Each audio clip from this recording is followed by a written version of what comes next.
and the MIT Energy Club. My name is Joseph Ting, and I'll be your host for this afternoon's presentation by the Department of Energy, titled Out of the Labs and Into the Market. We would first like to acknowledge Emily Hall Tremaine Foundation for their funding support of the Carbon Finance Speaker Series at Yale. First, a word about our speaker series. The Yale Center for Business and the Environment and MIT Energy Club are pleased to present the 4th annual installment of the Carbon Finance Speaker Series, titled Blueprint for Efficiency. This series of public webinars will feature the latest developments in energy efficiency policy, investment, technology, and community engagement with a special focus on the Department of Energy's Better Buildings program. In today's talk, Wendolyn Holland, Senior Advisor for Commercialization and Deployment at the U.S. Department of Energy's Office of Energy Efficiency and Renewable Energy, will discuss the wealth of opportunities available within the DOE National Laboratory Complex. The national lab infrastructure that emerged out of World War II played a key role in winning the Cold War and the space race. With those challenges behind us, the jewels of the national lab system continue to provide fertile grounds for innovation, research, development, commercialization, and deployment. We will debunk common myths that pose the labs as challenging to engage and focus on the Energy Innovation Portal, a one-stop shop for technologies available for licensing. Ms. Holland will be joined by several members of the LabTech transfer family with a particular focus on energy efficiency, which the Secretary of Energy calls the fruit so low it lies on the ground.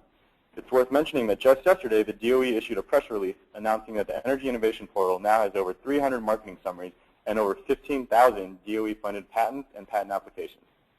Our speaker, Wendolyn Holland, joined the Department of Energy in June of 2008. As Senior Advisor to the Assistant Secretary of Energy Efficiency and Renewable Energy, Ms. Holland is responsible for identifying and implementing opportunities to accelerate the commercialization of efficiency and renewable energy technologies into the marketplace. In this role, she works closely with DOE's program offices, national research laboratories, and private industry to increase our nation's energy security and enhance our economic prosperity. Ms. Holland comes to DOE from the private sector, having spent 5 years as a partner and consultant to small startup angel-funded firms focused on sustainability. She received her BA in Studies in the Environment and History of the American West from Yale University and her MBA in Finance and Strategy from the Kellogg Graduate School of Management at Northwestern University. Before I welcome our speaker, I'd like to let our audience know that if they have any questions during the talk, to please type them into the Questions tab under the GoToMeeting control panel. Our speaker will answer as many questions as possible before the conclusion of her talk. Please welcome Wendolyn Holland to Blueprint for Efficiency. Thank you very much, Joe. This is Wendolyn speaking. How is the audio? Can you all hear me okay? Yep, we can hear you just fine, Wendolyn. Okay, great. So I want to say, first off, thank you so much to the Yale Center for Business and the Environment, which is certainly a new construct since I was in New Haven many decades ago, and also especially to Joe Tang, who not only is now a Yalie at the Forestry School, but it is also an alumnus of the Department of Energy. So it's been a real pleasure to work with Joe now that he's at Yale, and he used to be roaming the halls here around Forrestal. I am joined today by my colleague from the National Renewable Energy Lab, NREL, Matt Ringer. Matt will be taking kind of the second half of this talk, if you will. And our goal today really is to give a broad overview of our national labs and how we like to focus on efficiency and bringing the innovation that is born out of our national labs into the market with a focus, again, on the efficiency side of things rather than on the renewable side. And we've chosen to focus today on the initiative that we believe is the most effective at getting technologies out of the lab and into the market, and that is our Energy Innovation Portal. So this talk will be split sort of half and half between a broad overview of the labs with a historical perspective and then diving deep into the portal, which Matt will do. Want to say first a happy Feb Club to everyone out there in New Haven. Tonight is the Feb Club in DC event. And as Joe indicated, we'll be taking questions in the end, but please feel free to type them in ahead of time. And if questions come up that are somewhat outside the scope of this particular talk, say if you've got questions about the Recovery Act or weatherization or the grant in lieu of investment tax credits that we call 1603 or ARPA-E, any of the other topics that are sort of hot topics for which DOE is known right now, those are sort of outside the scope of our talk today, but feel free to enter them in as questions in the little text box, and I'm happy to take those questions offline. But then just diving right into our discussion right now.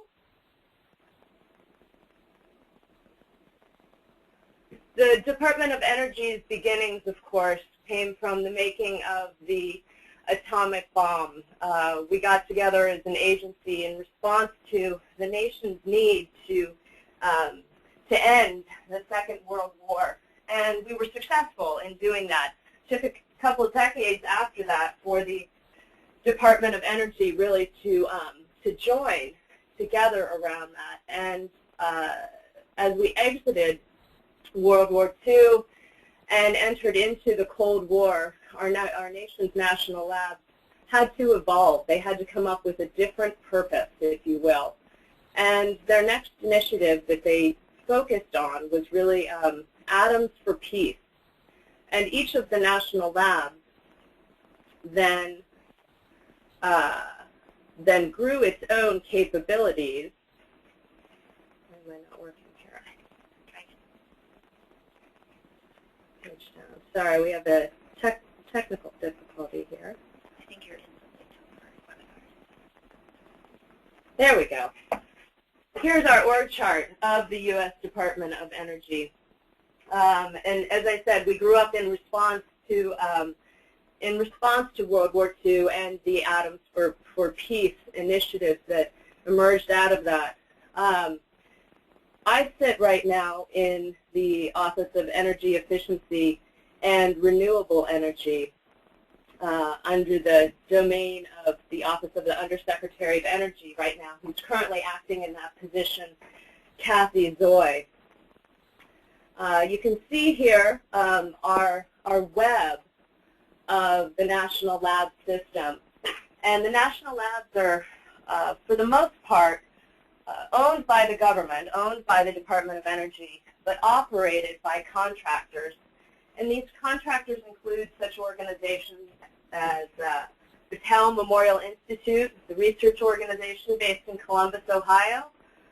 They're owned by run by industrial giants like Lockheed Martin, as well as academic institutions like Iowa State and the regents of the University of California.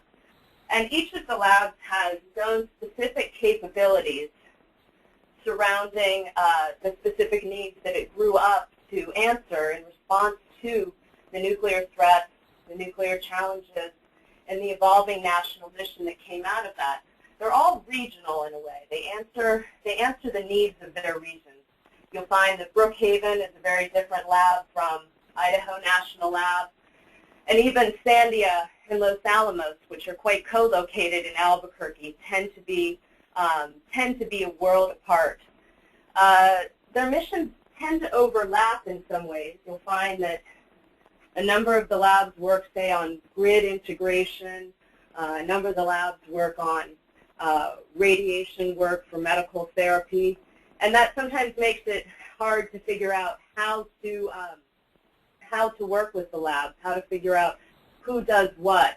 And I would challenge to you that that overlap does make a lot of sense, so that researchers can work with each other across program lines and verify each other's research.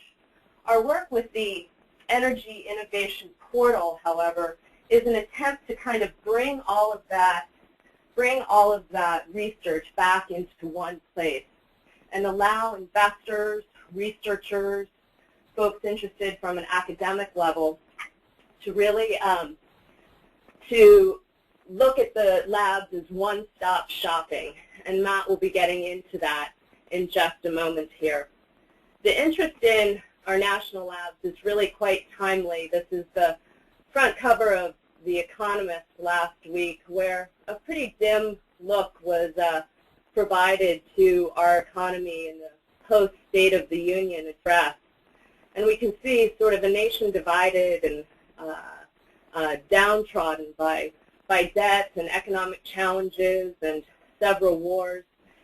This is the word cloud, if you will, that came out of the State of the Union address. And what struck us struck us in commercialization here in EERE was the focus on innovation, that little word vertically written right in the middle, the focus on innovation. And I genuinely feel